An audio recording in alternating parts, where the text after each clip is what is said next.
আবেগ ছাড়া গান হবে না। অবশ্যই আবেগ ছাড়া গান করতে কিছুই হবে না। হ্যাঁ, কিন্তু আবেগ কি আপনি দিতে পারেন?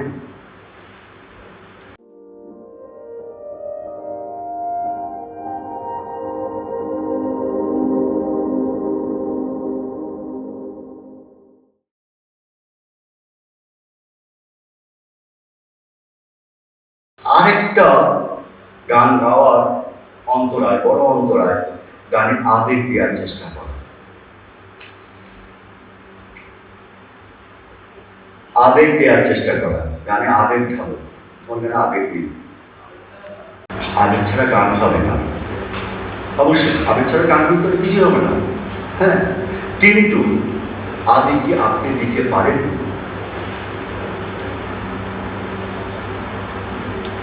আবেগটা কি তাহলে?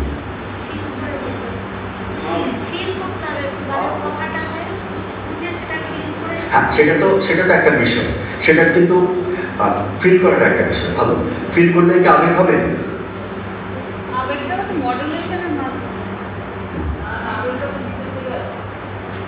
ভিতর থেকে আসতে হবে, একটা কথা, এটা কমন, এটা কমন। ভিতর থেকে আসতে হবে, যদি আপনি ভিতর থেকে চেষ্টা করে আবেগ দিচ্ছেন, আমি দিচ্ছি না, আমার পড়ান যা চায় পড়ান ভেঙে যাচ্ছে, দিচ্ছি তো আবেগ, তাই না? মানে কেন বলছি জানেন, আবেগটা না ক্রিয়েট হয়। আবেগটা হলো একটা শারীরিক বিক্রিয়া। বিক্রিয়াটা কিসের? মাসেলের একটা বিক্রিয়া হয়।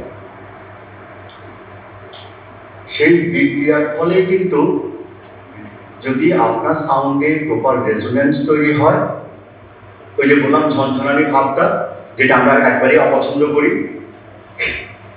আর তোর গলা এত সুন্দর ছিল এখন ঝাঁঝালো হয়ে গেছে।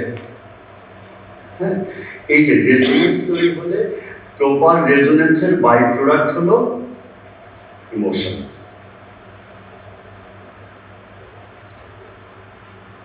সাইন্টিফিক্যালি বলছে যে প্রপার রেজোনেন্সের বাই প্রোডাক্ট হলো ইমোশন। এবং রেজোনেন্সটা কিসের হতে পারে? সাউন্ডের হতে পারে, বডির হতে পারে। বডির হতে পারে না যে অনেক সময় একটা আওয়াজ হচ্ছে, হঠাৎ করে ভাইব্রেট করছে, তখন কি আওয়াজে বের হয় না? হয় কি? হয় না। আপনি যত চেষ্টাই করেন আওয়াজ বের করতে পারবেন না, প্রাণপণ চেষ্টা করছে, এমন করছে, মানে দুনিয়া ফাটিয়ে চিৎকার করতে যাচ্ছে, একটা আওয়াজ শুনবে না। এটা হয় না, অনেক ক্ষেত্রে হয়। তার মানে আমাদের এই যন্ত্রটা এত পিকুলিয়ার ক্যারেক্টারিস্টিক্স আছে যে পারিপার্শ্বিক অবস্থার সাথে প্রতিক্রিয়া করে।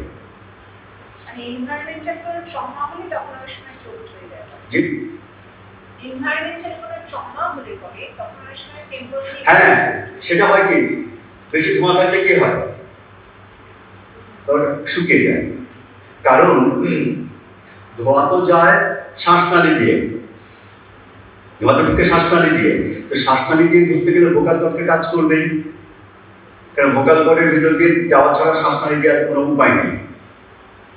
তখন হয় কি, ভোকাল কর্ডে যে মিউকাসগুলো থাকে লুব্রিকেন্ট হিসাবে, ওটা গ্যাসের সাথে বিক্রিয়া করে সলিড হয়ে যায়, প্রায় মানে যতটা লিকুইড থাকার কথা ততটা থাকে না। তখন বারবারের সমস্যাটা হয়, আস্তে আস্তে আস্তে আস্তে গলা শুকিয়ে যায়। এটা একটা এনভায়রনমেন্টাল। বিকট একটা শব্দ হলে কি হয়, হৃদপিণ্ড শুকিয়ে যাওয়া, চাঁদে গেল, একটা ভীতি কাজ করে, ভীতি কাজ করলে গলা শুকিয়ে যায়। এগুলো হলো সব কিছু কিন্তু শারীরিক প্রতিক্রিয়া। আপনি কি কখনো পেরেছেন এইভাবে বলতে, ধরুন আপনার চোখের সামনে একটা বীভৎস দুর্ঘটনা ঘটলো, দেখা গেল যে রাস্তায় পড়ে আছে ছিটকে এক লোকের খুলি নেই, বেঞ্চেনগুলো পড়ে আছে, সে দেখেছেন, আপনার চোখের সামনে ঘটলো, দেখলেন, কিন্তু বাড়ি গিয়ে খুব শান্তভাবে বলতে পারবেন সেই কাহিনীটা, তাই না? দেখেছেন না, আমার সামনে পড়লো না, কি জানি সেই অবস্থা, ছিটছি করছে, পারবেন বলতে? পারবেন না। এই যে এটা বলতে পারবেন না, আপনি কি চিন্তা করে বলছেন? এটা অভিজ্ঞতা থেকে বলছেন, এটা বলা যায় না। আর তখন বলতে গেলে কি করতে হয়? কিভাবে এক্সপ্রেশনটা দেন, চিন্তা করে দেন। তখন কি চিন্তা করেন? মানে তখন বলতে গেলে, ওই ঘটনা বলতে গেলে মাথায় কি আসে? ওই ঘটনাটা বলার সাথে সাথে আপনার চেহারা উল্টে যায়, পাল্টে যায়, আর তখন যে শটটা বের হয় ওটা মুখে ছোঁয়, সেটাই হলো ইমোশনাল সাউন্ড, যেখানে আপনি কিছুই করেননি, ফিজিক্যালি কিছু করেছেন ওই ঘটনা বলার সময় না শান্ত থাকতে পেরেছেন, না ইমোশন দেখিয়ে বলতে গেছেন। কিন্তু মজার ব্যাপার, তখন যদি আপনি ইমোশন দেখিয়ে বলতে যেতেন, সেটাই মেডিটেশন হবে। আপনি যতই বলছেন আমি ইমোশন দিয়ে গান করছি, ইমোশন, আপনার যে মেডিটেশন আছে, কিন্তু আপনার বডি যে রেজোনেন্স হওয়ার কথা, রেজোনেন্স তৈরি হওয়ার কথা, ফুল বডিতে যে রেজোনেন্সটা আমাকে ছুঁবে, আপনার চেহারা, আপনার আওয়াজ, আপনার যে রেজোনেন্সের ধাক্কা, সাউন্ডের ধাক্কা, যেটা আমি শুনবো, সেটা আপনি দিচ্ছেন না, আপনি কায়দা করে বলছেন। কায়দা করতে গিয়ে বলছে কিনা ফুল বডির যে সাপোর্টটা ওটা নষ্ট হয়ে যাচ্ছে। আপনি শুধু গলা দিয়ে বলতে যাচ্ছেন, গলাটাকে মুষ্টে বলতে যাচ্ছেন, ওই যে মডুলেশন বলা হচ্ছে, so call modulation, that is modulation. গলাটাকে কত রকম করে বলবো, মডুলেশন তো তাই, কিন্তু কোন রকম মডুলেশন করার আগে কিভাবে করতে হয় সেটা জানা দরকার। তাহলে আপনি আওয়াজ করবেন ফুল বডি দিয়ে, পুরো শরীরকে ব্যবহার করে, কণ্ঠকে না। যদি পুরো শরীরকে ব্যবহার করার প্রক্রিয়াটা শেখেন, তাহলে আওয়াজ করার কোনো ব্যাপারই নেই, মানে গান গাওয়া কোনো ব্যাপার নেই, সত্যি কোনো ব্যাপার নেই। গান গাওয়াটা আইসক্রিমওয়ালার আইসক্রিম কাকের মতো, অল্প কি, কিসের সাথে কি, পাত্তা পাতে কি, আইসক্রিমওয়ালা ডাকে কি করে, দিনে কতবার ডাকে, ওর গলা ক্র্যাক করে, মানে যে কোনো হকার আর কি, একটা ডাক দিতে যাচ্ছে না। আইসক্রিম শব্দটা ব্যবহার করা হচ্ছে এটা অনেকগুলো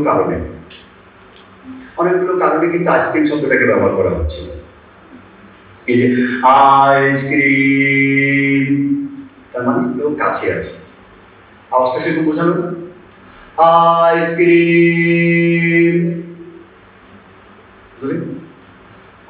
আইসক্রিম,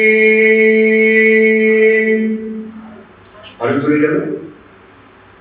তাহলে চওড়া যাওয়ার আরেকটা কথা কি দূরে যাওয়া,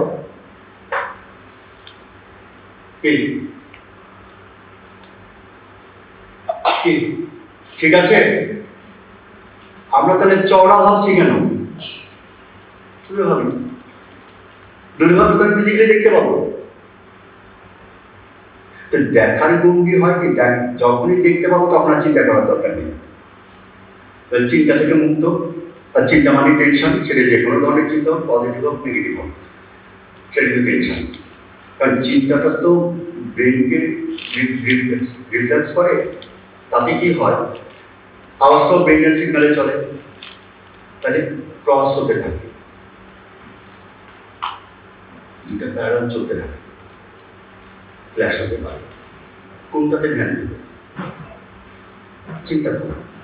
আর ধ্যান দেওয়াটা একটা চিন্তার বিষয়, দেখি ওটা তো চিন্তন কাজ। তাহলে আমি যতগুলো পারবো চিন্তা বাদ দিয়ে ফিজিক্যাল পজিশনে আসবো। তাহলে হবে কি, ওই চাপটা কমে যাবে, আওয়াজটা তখন পুরো বডি করবে। আপনি যখন আইসক্রিম থেকে ডাকবেন তখন কি চিন্তা করে ডাকেন না, কিন্তু সুন্দর ডাকেন। আপনি যখন কি বাচ্চাটাকে ডাকবেন এখান থেকে, তখন কি ডাকবেন, আয় আয় ডাকবেন না, তখন কি ডাকবেন, আয় আয় আয়, এটা ডাকবেন। ওখানে গেলে কি ডাকবেন, আয় আয়, এটা ডাকবেন। আর ওখানে গেলে ওই যে আয় আয়, তাহলে তিনটা পিচ পয়েন্ট আপনি ডাকলেন না, তিনটা ডাককে বেসুরো, তুমি কোন সুরে, কিন্তু সুরে কোন একটা পিচ পয়েন্টে তো আছে, এইটা হলো রেজাল্ট। এই যে পিচ পয়েন্টে বেরিয়ে গেল, এই তিনটা পিচ পয়েন্টে যদি আপনি আওয়াজটা করতে পারেন, কি হবে জানেন, পিচ পয়েন্ট ভাঙতে পারবেন। আপনি একটা পয়েন্টে যদি এস্টাবলিশ করতে পারেন তাহলে ওটা থেকে সরার জায়গাটা আপনি জানেন। আপনি যখন একটা জায়গা চিনেন তাহলে ওটার উল্টো জায়গাটাও আপনি চিনবেন, অটোমেটিক্যালি চিনবেন, তাই তো হয়। মানে আপনি একটা যদি জায়গায় না চিনেন তাহলে আপনি কিভাবে চিনবেন, উল্টোটা কিভাবে চিনবেন? দুয়ে দিয়ে যোগ করলে কত হয়? কত হয়? 4। কিন্তু দুয়ে দিয়ে যোগ করলে 4 হলো না, কত হবে? হ্যাঁ, কত? আমি ভুল ঠিকের কথা বলিনি, আমি বলছি দুয়ে দিয়ে যোগ করে 4 হবে না, তাহলে কত হবে? কত হবে? আমি একটা সংখ্যা বলতে চাই, কত হবে? কেন? একটা সংখ্যা তো হবে, সেটা 5ও হতে পারে, 3ও হতে পারে, 5000ও হতে পারে, সবই তো ভুল।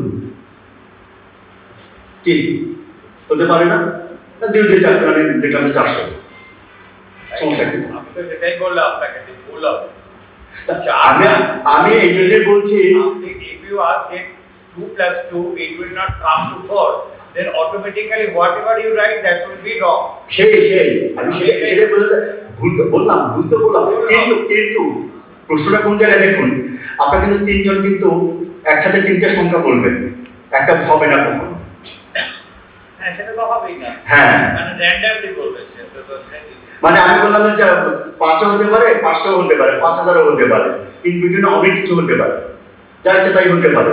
কিন্তু যখন 5 জন একই সাথে উত্তরটা দিবেন তখন একটা উত্তর পাওয়া খুব মুশকিল। না, একটা পাওয়া মুশকিল না যদি সেটা জন্য সিস্টেমেটিক হয়ে থাকে। এবার 5 + 5 অলওয়েজ 10 হবে।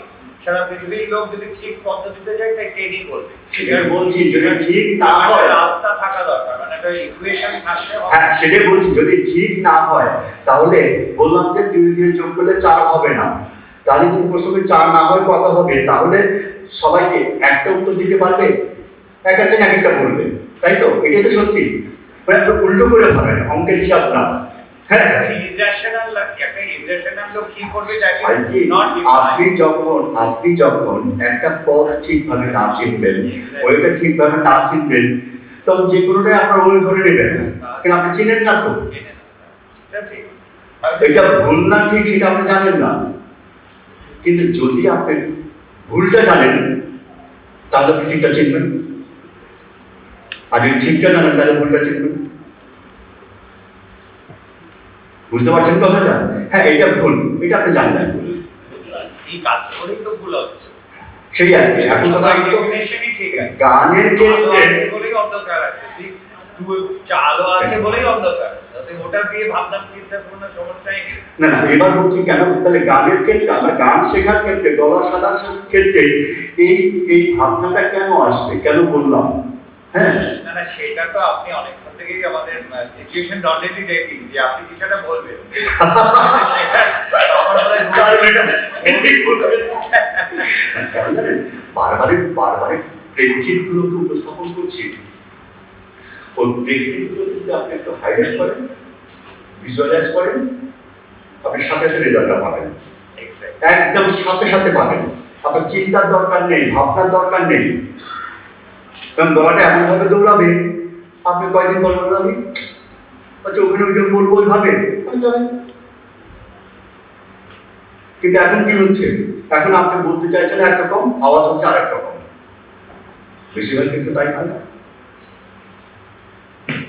মানে আপনি আপনার মন মতো আওয়াজটা একটা লেভেল পরে আর পান না, কিন্তু আমার প্রশ্ন কি জানেন, একটা লেভেল না, আপনি কোনো লেভেলেই পারেন না, কিন্তু ওইটুকু রেঞ্জটা কম হলে ওই না পারার ডিফেক্টটা কম বোঝা যায়। যখন এই রেঞ্জটা একটু চড়ায় তখন এই ডিফেক্টটা বোঝা যায়, তখন গলার আওয়াজ একদম পাল্টে যায়, তখন মনে হয় নিচের দিকে একরকম আওয়াজ, একজন গান গাচ্ছে আর উপর দিকে আরেকজনের টোন। এটা শুধুমাত্র হচ্ছে কি জানেন, আমরা আমাদের কণ্ঠযন্ত্রটা কি করে ব্যবহার করতে হয় সেটাই জানি না, একটাই কারণ এটা তো নির্দিষ্ট কোনো কাঠামো নেই। একজন বক্তা বা একজন সিঙ্গার আসলে কি, একজন সিঙ্গার হলো instrument maker at the same time player. তাকে প্রত্যেকটা আওয়াজ তৈরি করার সময় নিজেকে যন্ত্রটা বানাতে হয় এবং ব্যবহার করতে হয়। এটাই হলো সবচেয়ে কঠিন। তাকে নিজেকে যন্ত্রটা বানাতে হবে, তারপরে গিয়ে ব্যবহার করতে হবে। এই যন্ত্র বাইরে থেকে কেউ বানিয়ে দিতে পারে না, নিজেকে বানাতে হয় এবং প্রত্যেকবার বানাতে হয়, মানে যে কোনো একটা শব্দ করার ক্ষেত্রে বানাতে হয়। এটাই হলো এই মানুষের কণ্ঠের একটা চরমতম বৈশিষ্ট্য, যেটা সবচেয়ে খারাপ এই সেন্সে যে এই জন্য প্রতিনিয়তই আপনাকে ভোকাল চর্চা থাকতে হবে যে ঠিক ফরম্যাটটা ঠিক মতো হলো কিনা। আজকে একটা ফরম্যাট হলো খুব সুন্দর, সেটা পরের মুহূর্তে সুন্দর থাকবে এটা আপনি নিশ্চয়তা দিতে পারবেন না, পৃথিবী কেউ পারবেন না।